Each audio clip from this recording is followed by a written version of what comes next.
Hoje, no mundo virtual totalmente real de Didiguinho, vamos falar sobre o descobrimento do Brasil. O descobrimento do Brasil aconteceu em 22 de abril de 1500, com a chegada dos portugueses ao nosso país. Pedro Álvares Cabral, o valente explorador português, vinha com uma expedição formada por 13 embarcações, 10 naus e 3 caravelas. Com ele estavam cerca de 1.500 marinheiros e o experiente navegador Bartolomeu Dias. A chegada nas novas terras. A esquadra de Pedro Álvares de Cabral saiu de Lisboa em 9 de março de 1522 e seguiram a costa da África. Num dado momento, tomaram rumo ao oeste e começaram a ver sinais de terra próxima. Quando os portugueses avistaram as terras, um deles gritou: "Terra à vista!" A primeira terra que os portugueses avistaram era no atual estado da Bahia, onde hoje é a cidade de Porto Seguro. Este lugar foi chamado de Terra de Vera Cruz, mas, como eles viram um monte, acabaram chamando a terra de Monte Pascoal. Mas sabe por que Pascoal? Porque era abril, era o tempo da Páscoa.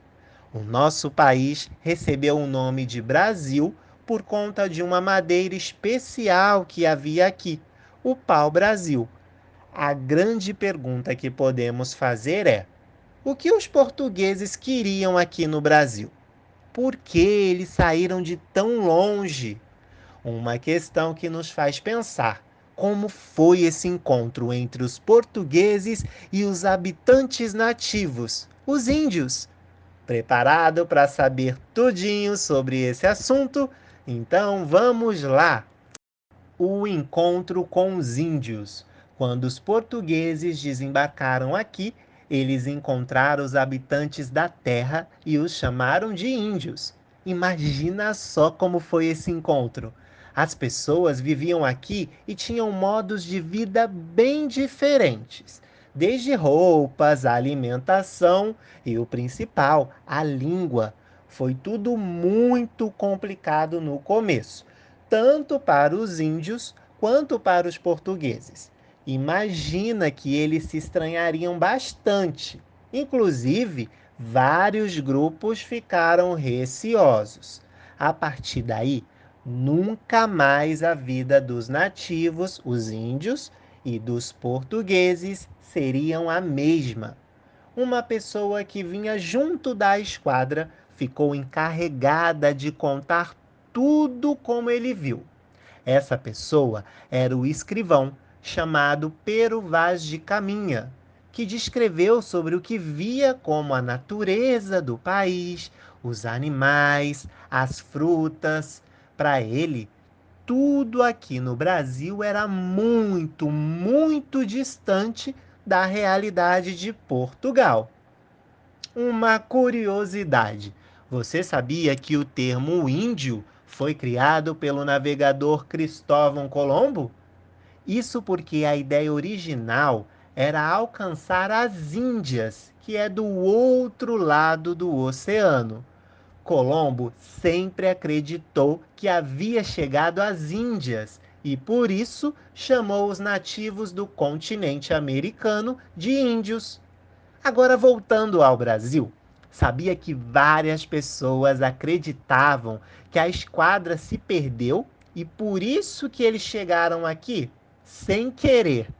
Outros, ao contrário, acham que eles já sabiam, eles tinham certeza da existência de novas terras.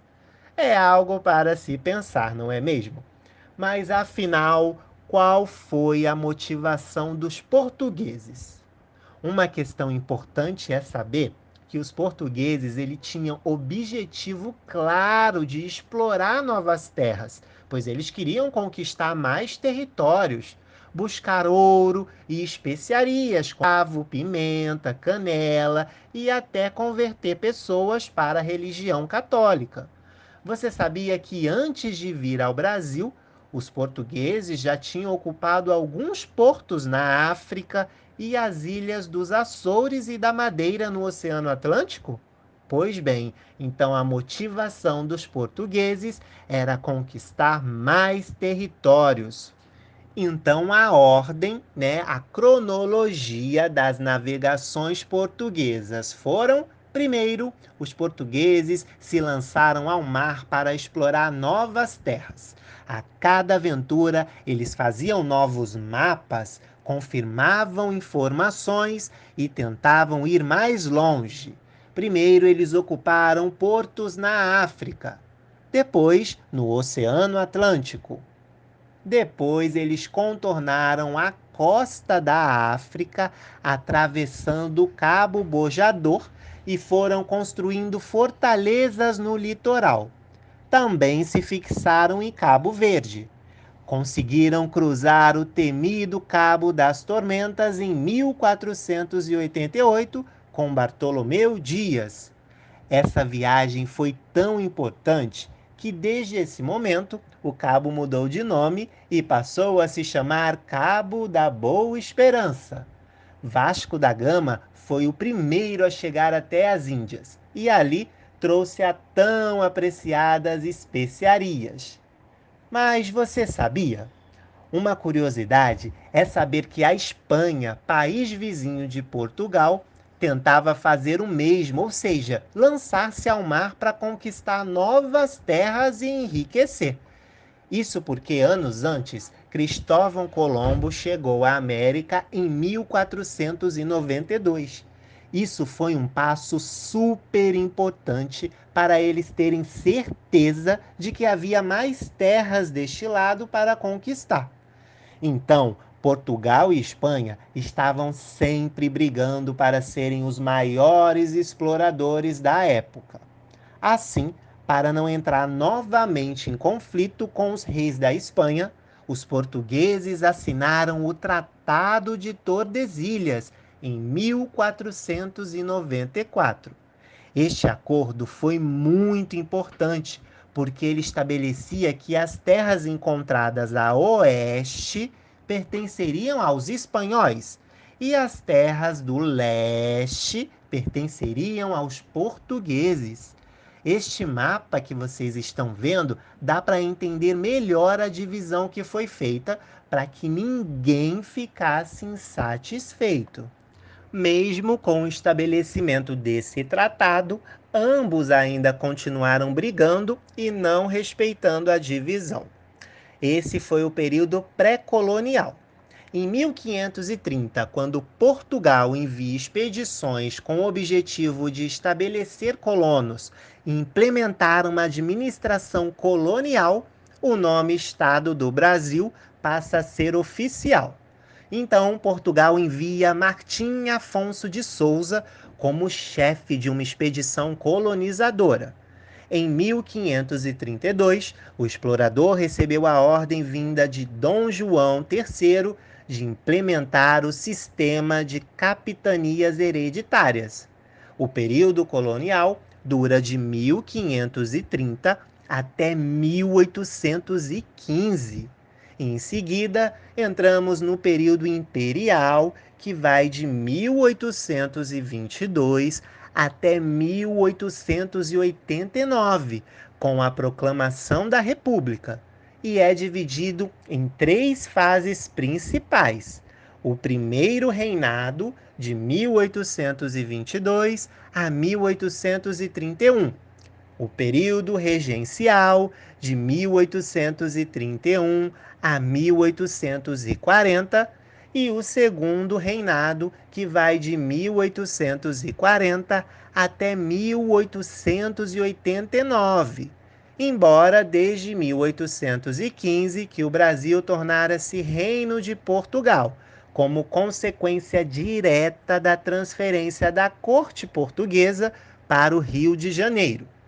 Outras medidas importantes foram tomadas, tais como a abertura dos portos às nações amigas em 1808, a fundação do Banco do Brasil no mesmo ano, os tratados de 1810, a fundação da Real Biblioteca, a missão artística francesa em 1816, entre outras coisas. Estima-se que entre 10 a 15 mil pessoas embarcaram rumo ao Brasil entre 25 e 27 de novembro de 1807. Estruturas administrativas inteiras instalaram-se do outro lado do Atlântico. A partir de então, o Brasil sofreu grandes transformações.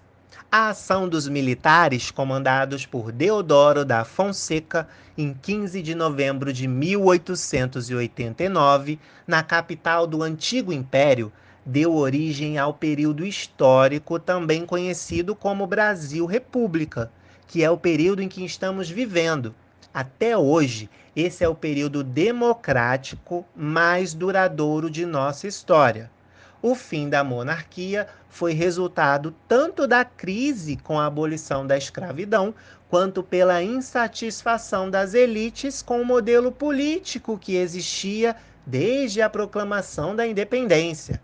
A participação das Forças Armadas na vida política do país foi constante nesse período, sendo que em momentos de crise política, os golpes militares foram tentados e alguns executados com êxito. Nesse período, o país passou também a contar com a diversificação da sua economia, principalmente com o processo de industrialização intensificado a partir da década de 1930, levando o país a ser uma das maiores economias do planeta. Houve ainda a mudança da característica da sociedade, que passou do campo para as cidades. No início do século XXI, mais de 85% da população estava vivendo em área urbana. Dessa mudança de local de moradia, resultou também uma ampliação da produção cultural em todos os campos, gerando produções originais como a bossa nova e o cinema novo. O futebol também se tornou uma paixão nacional. Porém, a população não conseguiu resolver os problemas de desigualdade social. Hoje, o Brasil tem muitos problemas na política, na saúde, na educação, na segurança, mas apesar de tudo, somos um país abençoado por Deus. Temos muita natureza, uma grande floresta, lindas cachoeiras, praias e muitas riquezas. Temos muitos diferenciais. Brasil é a nossa pátria. Nos orgulhamos dela. 22 de abril, dia do descobrimento do Brasil. Então, você acabou de conhecer um pouquinho da nossa tão extensa história. Então, até o nosso próximo episódio. Domingo que vem tem mais.